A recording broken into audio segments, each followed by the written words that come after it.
Hello and welcome to the first episode of Hello Friend, your friendly news podcast. I am Malika Critchlow and I will be your host. So this is our inaugural podcast. Our very first podcast. It will be an experiment in news shared in a friendly, healthy way.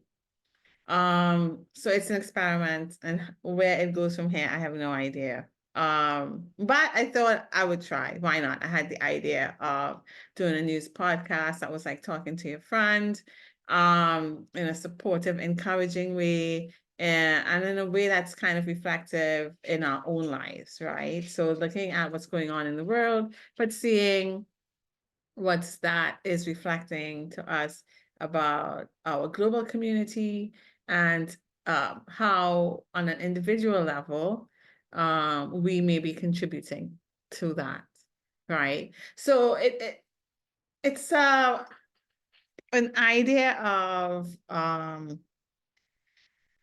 coming out of sharing news, but not feeling like there's nothing you can do, or not feeling hopeless, or not feeling bad, but instead looking at it as a way in a way that is reflective, and we can make changes in our own daily lives, right?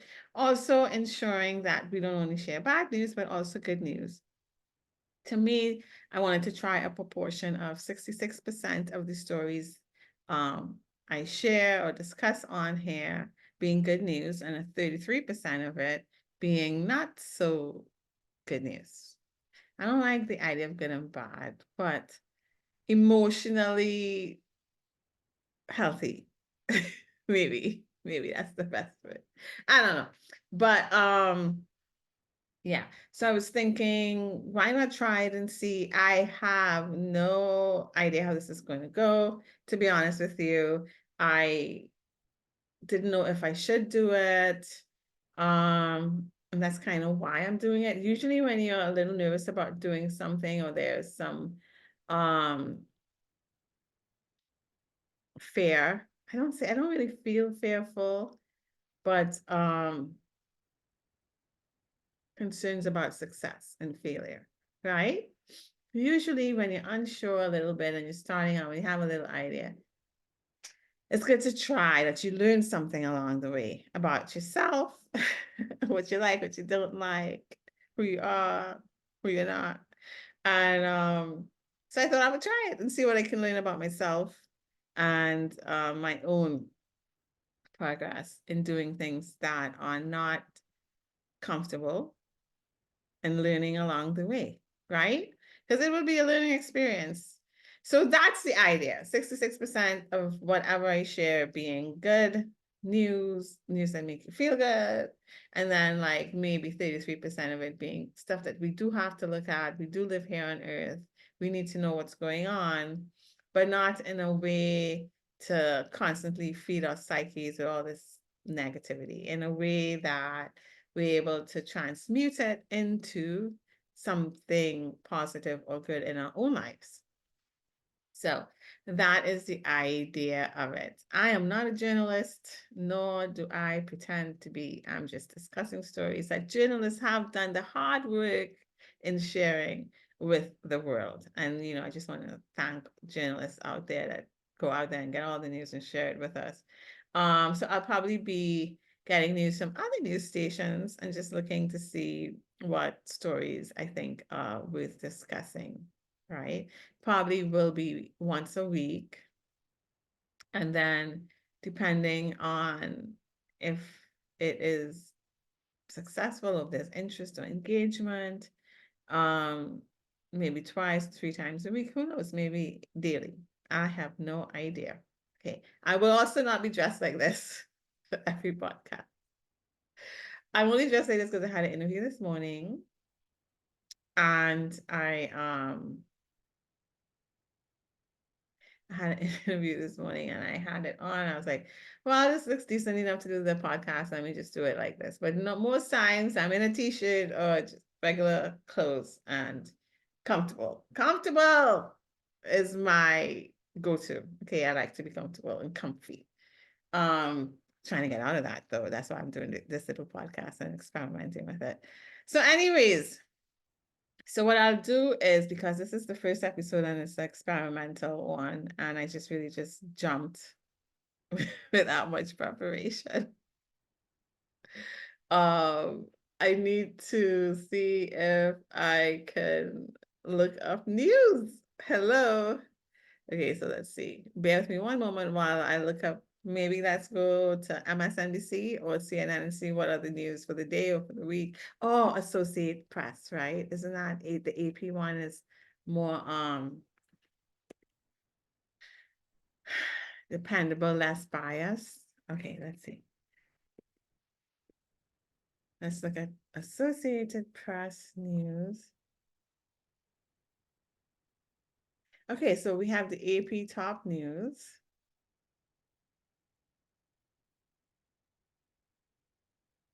I wonder if I can share my screen. Do you guys want to see my screen? Let's see. Experiments.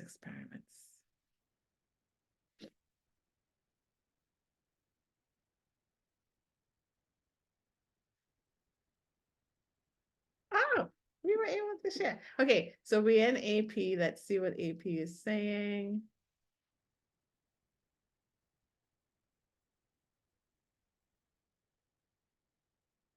Okay, so the top news is about Donald Trump.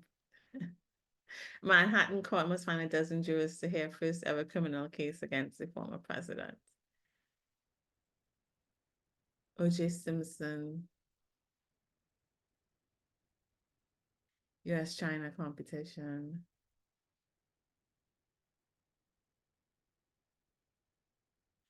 Palestinians.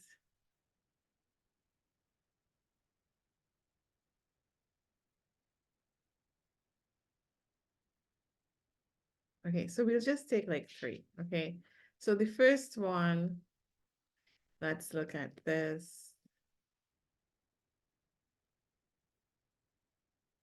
Manhattan court must find a dozen jurors to hear first ever criminal case against former President Donald Trump. New York, of the 1.4 million adults who live in Manhattan, a dozen are soon to become the first Americans to sit in judgment of a former president charged with a crime. Okay, so do you guys want me to read the article, or would you prefer I just do a little synopsis? Oh, it's not, it's a long article.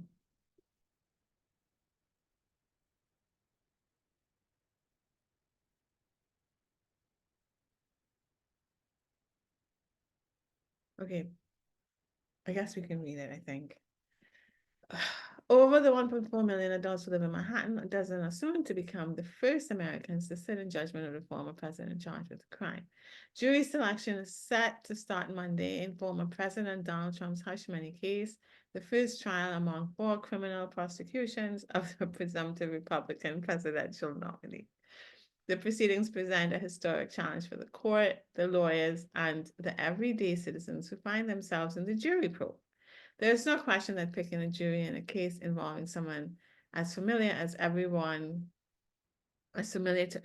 as former President Trump poses unique problems. One of the trial prosecutors, Joshua Steinglass, said during a hearing. Those problems include finding people who can be partial about one of the most polarizing figures in American life and detecting any bias among prospective jurors without invading the privacy of the ballot box. There's also the risk that people may try to game their way into the jury to serve a personal agenda, or they may be reluctant to decide a case against a politician who has used his social media megaphone to tear into court decisions that go against him and has tens of millions of fervent supporters. Still, if jury selection will be tricky, it's not impossible, says John Jay College of Criminal Justice Psychology professor Margaret Bull Covera. There are people who will look at the law, look at the evidence that's shown, and make a decision, says Cabrera, whose research includes the psychology of juries. And the job of the judge and the attorneys right now is to figure out who those people are. Trump has pleaded not guilty to fudging his company's books as part of an effort to conceal payments made to hide claims of extramarital sex during his 2016 campaign. He denies the encounters and contends the case is a legally bogus, politically engineered effort to sabotage his current run. He will go on trial in a criminal court system. Juries have decided cases against a roster of famous names, including mob boss John Gotti, this great film mogul Harvey Weinstein, and Trump's own company. Over the last year, writer E. Jean Carroll's sex, assault, and defamation civil suits against Trump went before juries in a nearby federal courthouse. New York State's fraud lawsuit against the ex-president and his company went to trial without a jury last fall in a state court next door. But the hush money case, which carries the possibility of up to 4 years in prison if he's convicted, raises the stakes. Trump lived for decades in Manhattan, where he first made his name as a swaggering real estate developer with a flair for publicity. As Steinglass put it, there's no chance that we're going to find a single juror who doesn't have a view of Trump. But the question isn't whether a prospective juror does or doesn't like Trump or anyone else in the case. Judge Juan M. Merchan wrote in a filing Monday. Rather, he said, it's whether the person can set aside any personal feelings or biases and render a decision that is based on the evidence and the law. The process of choosing a jury begins when Merchant fills his New Deal era courtroom with prospective jurors, giving them a brief description of the case and other basics. Then the judge will excuse any people who indicate by a show of hands that they can't serve or can't be fair and impartial, he wrote. Those who remain will be called in groups. This is a long article. I don't think I'm going to read the whole thing. Essentially, they're having to decide jurors, and they don't know if that's possible, because of how well known former President Donald Trump is and how polarizing he is, right? You either really, really like him or you do not, and you can't stand him. That appears to be the case when it comes to Donald Trump. I think the lesson here that we can take from it personally is how to look at people in a non-polarizing way, in a neutral way, to see them probably not just for their current behaviors, but how those or why those behaviors developed and what they are expressing now could be a result of their childhood, etc., and holding space and grace for that while still being able to say, well, why I hold compassion for why you are the way you are affecting other people, and their own experiences, right? And so how can you be reflective in your own life and with your own current behaviors based on probably childhood experiences? How can you undo unhealthy behaviors now and how they affect others, right? So I think that's one way to look at it, while also having compassion for yourself and understanding that the things that occurred in your childhood that may be affecting your behaviors now, not in a positive light, things that help you grow and have compassion for others in that same situation.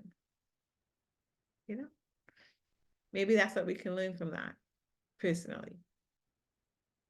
I think that's how I'm going to process it, maybe for myself, Okay, let's see if we can find, we will stay with the AP news, but we want to make sure that we're not just only talking about bad news. I found this page, I think it's Yes Magazine, and they gave some Good stuff. Good news. So we want to balance it good with bad. We don't want to only be like bad. So that was one news story that wasn't the greatest thing to digest. So let's look if we can counteract it with two good stories. Okay. So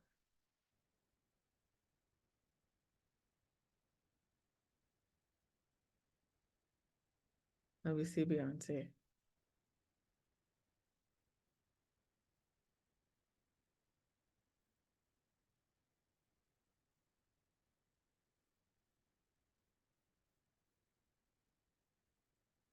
I like Yes Magazine.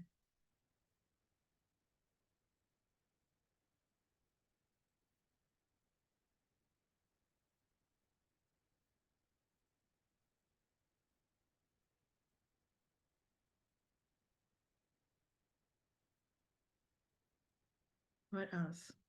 Climate lessons, ending wars apartheid, chess, for the good of the hive. What is for the good of the hive? Rewilding a grieving heart. Let's see what this is saying. Sounds like it could be good.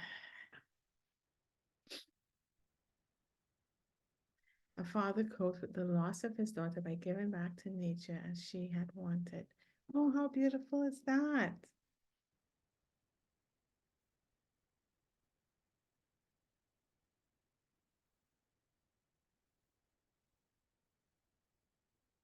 Oh, so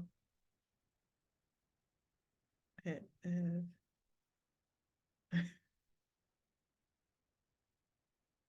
It's like a daily journal. I don't know. I think it's like too much for us to read. Maybe we can read the last entry. Let's see what the last entry says. This is written, I believe, by Andrew Kenson. He works with the Western Reserve Land Conservancy in Cleveland, Ohio, and Urban Green Space Project.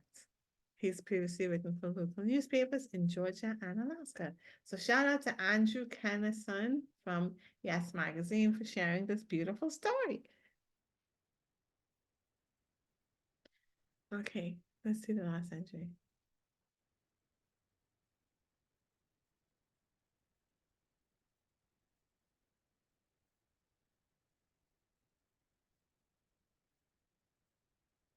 This is the last entry. Why does it say August 4th, 2031?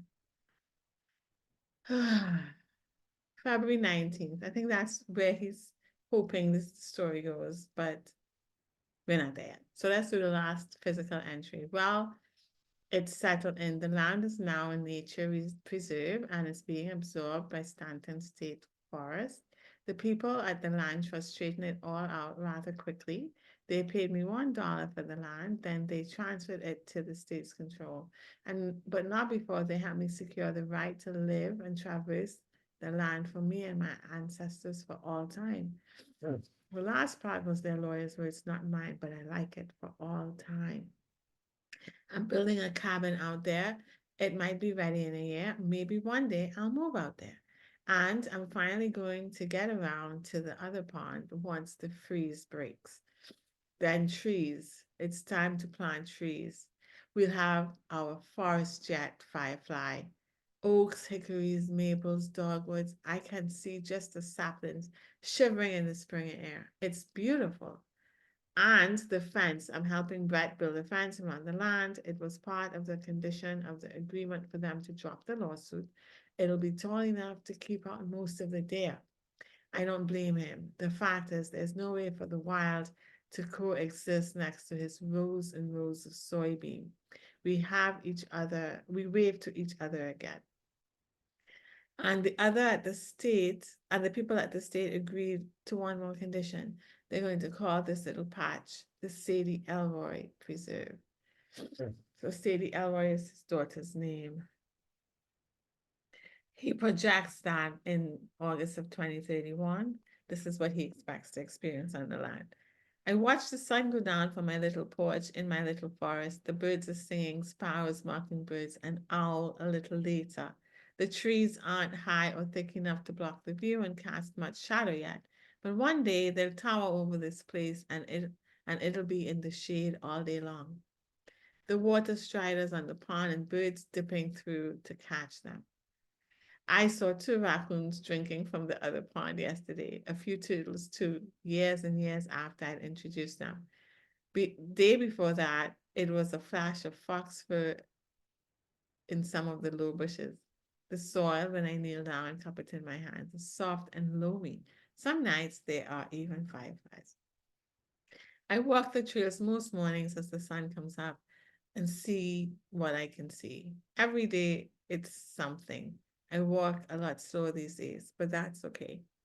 Some days in the quiet of the morning when my mind is focused on a deer track or a bird song, I can hear her laughing off in the distance.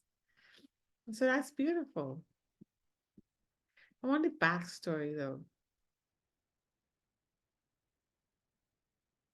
Let's read the first one. April 5th, 2022. I got my first glimpse of the place today, drove out there by myself and knelt in the dirt and ran my hands through the dry clods. Nobody else out there, save a few crows picking over some years old corn. I don't think the cellar will be a problem. That land gave all it could give and won't give any more.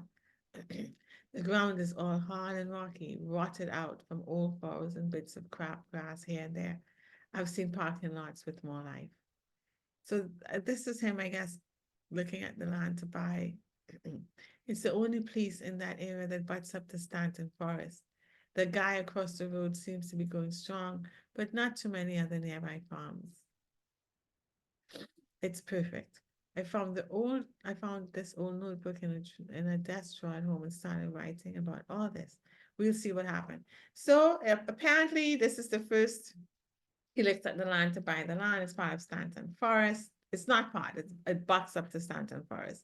And I'm not going to read the whole thing, but based on the last entry, there was some issues with the farmer and him rewilding that land. He got it bought by Stanton Forest, but with the option of him being and his family forever being able to live on the land. So it's under the protection of Stanton Forest, and they're going to build a fence to help the farmer across the street not have issues with the rewilding, which could affect his farm.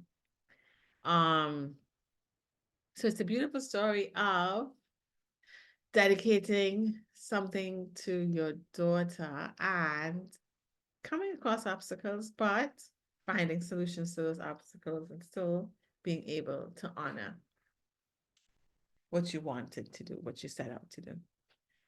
April 30th, everything is signed. Me at the age of 58 and only ever worked in the city, now the owner of 94 acres of South Ohio cropland. Or what used to be cropland at any rate. She'd be proud of me. And that made me smile on the drive home from the seller's office. She was always going on about how we need to give stuff back to nature. We have so much, she said, so much. We have to give it back, Daddy. We got to find a way. Sure, sure. I'd always nod. But now she's gone, and I never gave her an answer. Well, Firefly, here goes nothing. So yeah, check out the story on Yes Magazine. It's so cool. Okay, so let's look for another good story.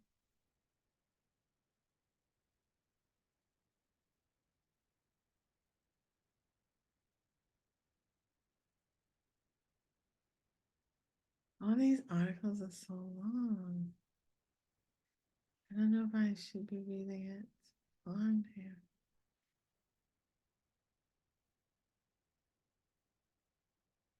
I don't want to bore you guys.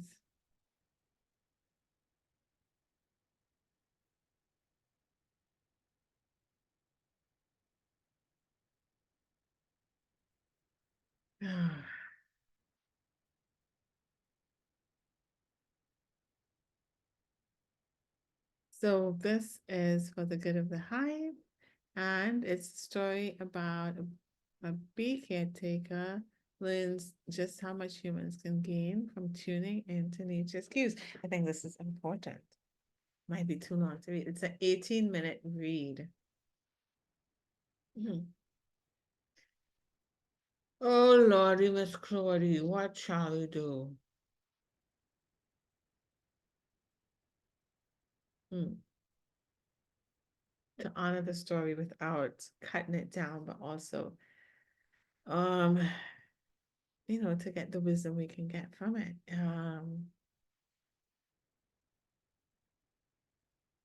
Let's just try. I don't know if I'm pronouncing her name right, but Huoxin always took pride in telling people she met her partner while doing Tai Chi in the park. Every other young person nowadays found their relationships through AI matchmaking services or VR mixes, but Huoxin was old-fashioned. She joined the crew of elders practicing their moves fluid as the stream that ran by the river. She'd spotted him then, the only other face as young as hers, a thin man with glasses, thick curls of hair, and a gentle smile. Naturally, they felt drawn to each other, and Huaxin struck up a conversation. After that, they met up for tea following each Tai Chi session. He was a lot like Huaxin, opinionated, particular, averse to vulnerability. He was also impulsive. He picked up new topics easily, researched them with relish, constantly talked to her about how the world was changing. One day, he led her back to the park and removed a ring from his pocket. It was no diamond, but her Watson still gasped when she saw it. A smooth stone, well worn like a comforting friend. Oh, friend, hello, friend. Anyway, the world may be changing, he said with a cheeky grin, but I want you to be my constant. Okay. He moved in with her and she introduced him to her livelihood, bee housing. They shared bowls of noodles, talked about moving, having children, and continued to practice Tai Chi, nurturing their slowly aging bodies. And then 9 years later, he left her. Wow, did not see that coming. Did you guys? Okay. And why do you need this information again? Who snapped into the phone. Science, the person on the other end said. This was the third time Huaxin had asked, and now it seemed like the man was going for the simplest explanation possible. It'll provide useful data to prevent natural disasters. We know your region is highly flood prone. This will help you prepare for that. Huaxin chewed her lip. Did they know how her parents had died? If so, of course, they'd come running to her. And you're saying the bees will provide the data? Yes, just click on the link I sent you. Again, I'd like to offer our services to install digital monitoring systems in the hives. It'll be completely free and will make it easier. No thanks, Watson said, hanging up. On her computer, she clicked on the unread lesson message. They wanted her to download an app, didn't she? Have enough shit clogging up her phone. Wasn't there an option to just send an email with whatever observations they wanted her to make? She clicked the support button and typed, I don't want your effing app. Waxen's phone buzzed. She received a text support. Hey there, can you explain your dilemma to me? Waxen eyed the screen in suspicion. Was this an automated response or worse, AI? She didn't want to talk to a robot. Waxen, are you human? Support. Yes, I am. Waxen, who are you? Support. I'm a scientist with Sichuan Resilient. I help implement the nature-based early warning system we've partnered with the Beijing Office of Meteorology on. Is that what you're asking about today? Hoaxin, I guess. Support. May I ask you why you don't want to download our app? Hoaxin. Too many apps on my phone. Support. I understand. Do you prefer another method of reporting data? Hoaxin. Can I just email it to someone? Support. You can email it to me. The scientist sent Hoaxin an email address and Hoaxin breathed a sigh of relief. Hoaxin, thanks. What's your name? Support. My name is Antri. You are Waxen Lin, correct? Waxen responded. So the guy on the phone said, I'll get paid for this. Support, yes. Think of it like a part-time job. We know it takes time out of your day to record these observations and send them to us. So we want to make sure you're compensated. Waxen, I still don't know how bees will help prevent flooding. Support. Several studies show that some species of animals, including bees, exhibit specific behaviors prior to an extreme weather event. This program is twofold.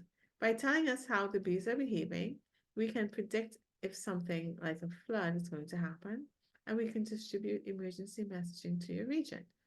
On the research side, if we collect enough data that connects certain bee behavior to weather events, we'll have more ways of predicting disasters in the future.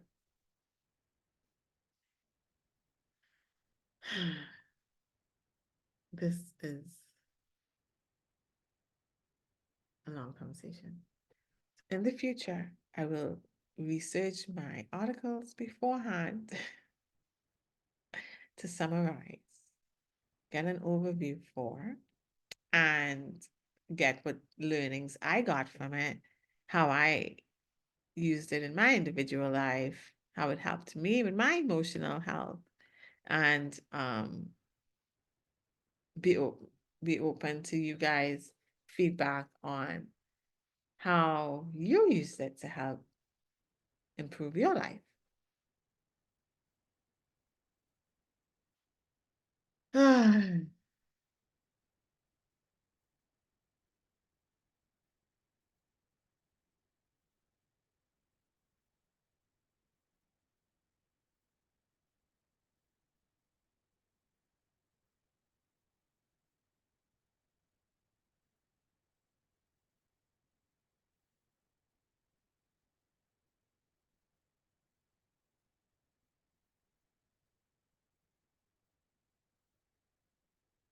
So this is talking about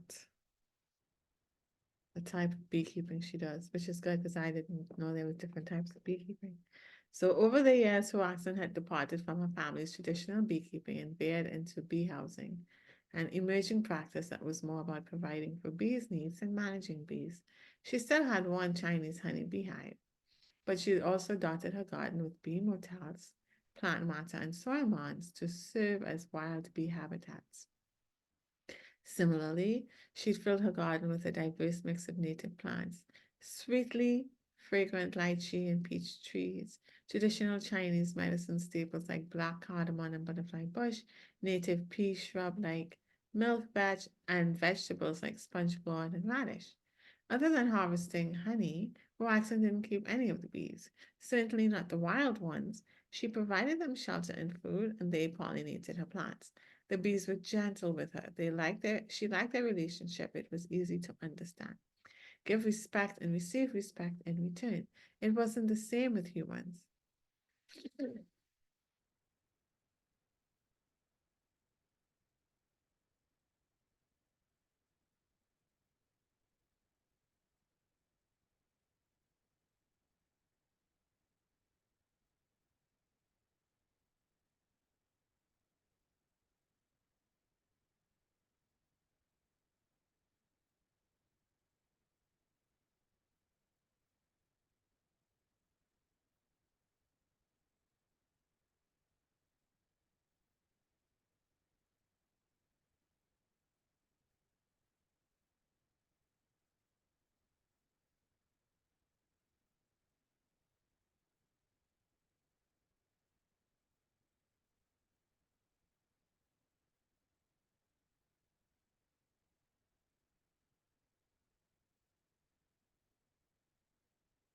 Oh, they're flirting.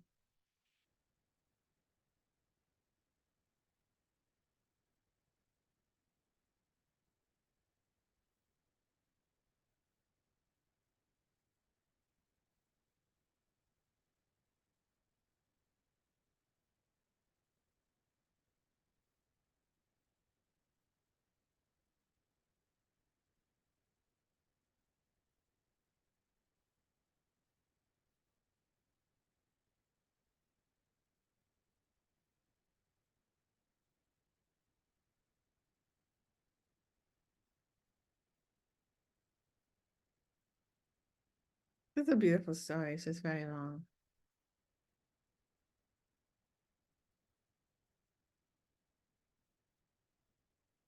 She's talking about one of her neighbors who came for the honey and who's isolated, an older lady.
Oh, they're having a discussion about type of bees. Maybe this will be interesting.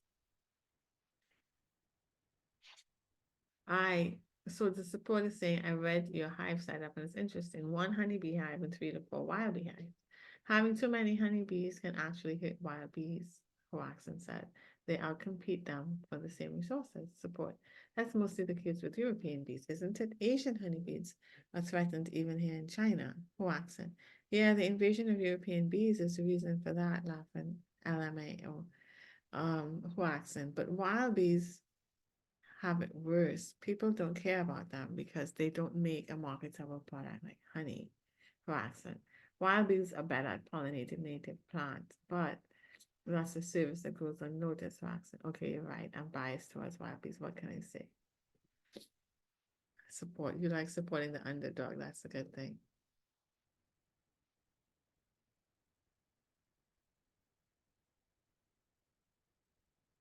I like their setup for their stories too, like how they have these little things. It's pretty to look at while you're reading.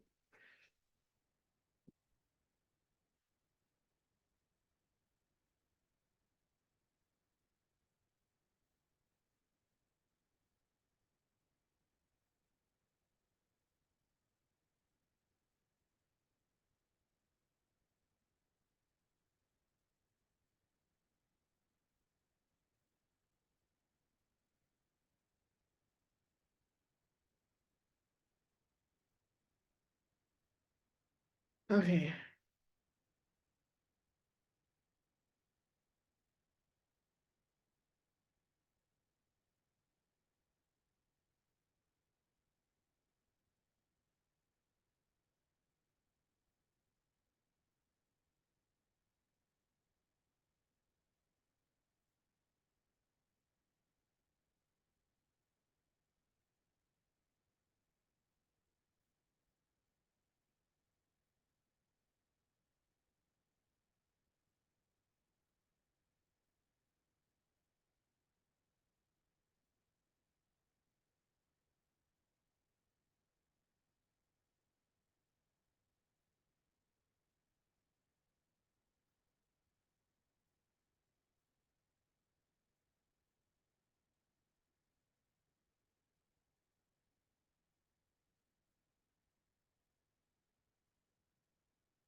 Oh, so okay. So as the story progresses, she continues to talk to this person over text.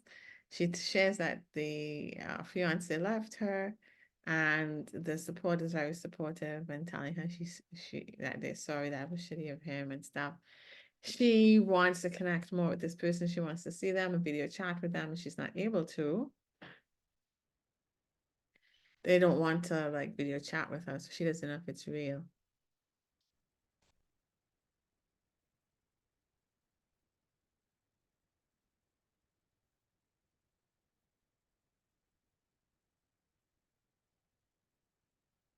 She accuses him of being AI and not real. The support says, "Are you serious?" He says, "I'm definitely not AI." And she's like questioning if she doesn't know anything about him.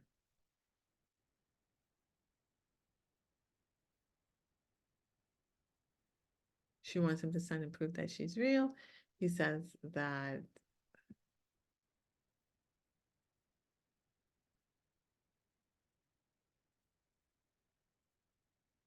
he's not going to, that he's disappointed that she doesn't see him as human. Ah,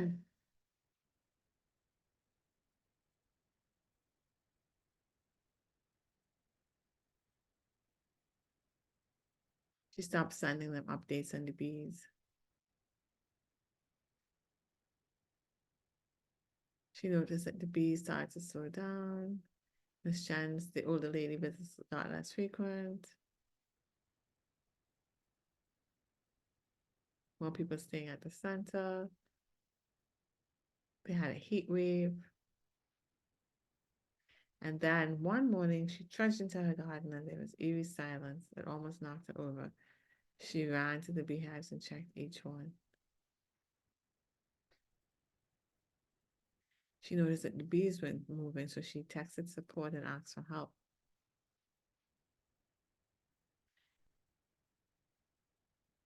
She said she thinks the bees will be fine if they get a continuous stream of water going. I guess the heat affected the bees.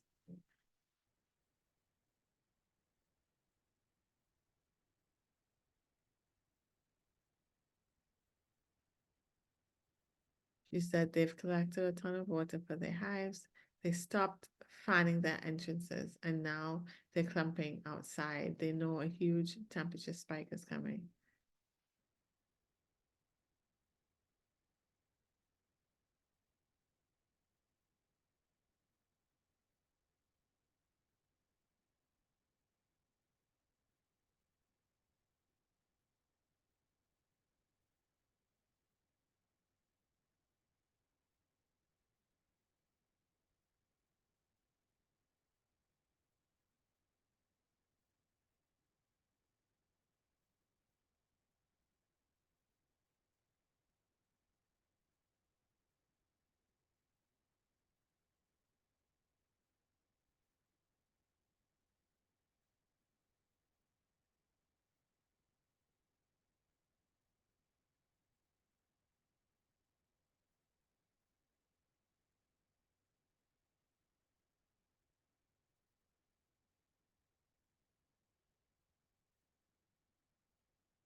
Anyway, so they find out about the spike in temperature, the heat wave, and they're able to prevent a lot of that. And they figure it out because of the bees.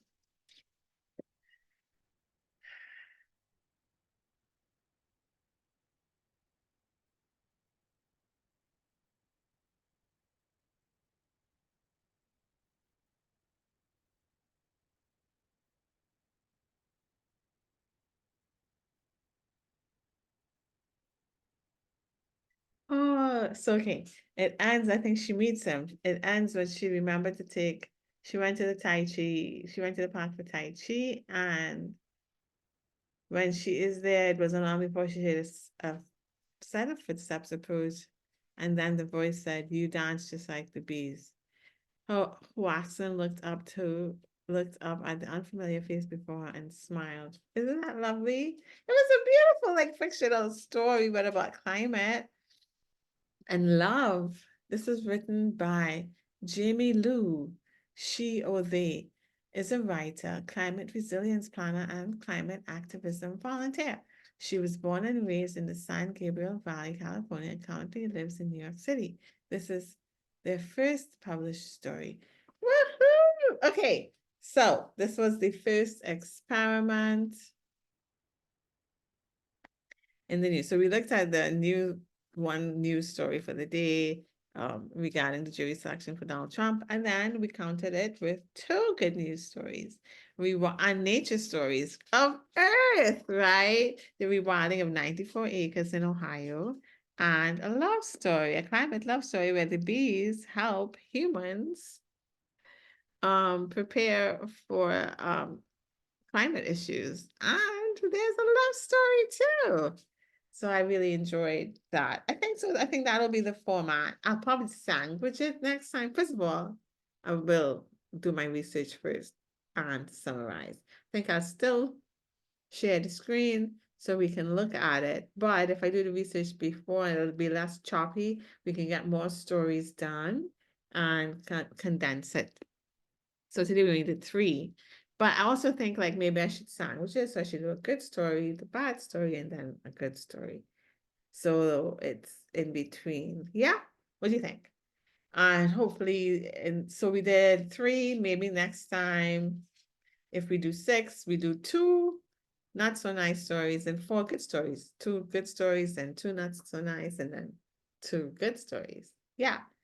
And I'll do my research before, so we're prepared, but I will still share the screen. I think this might work. What do you guys think? Anyways, so this is the first episode of Hello Friend, your friendly newscast. Let's see where it goes. Yeah. Anyways, have a great day, guys. Happy Friday.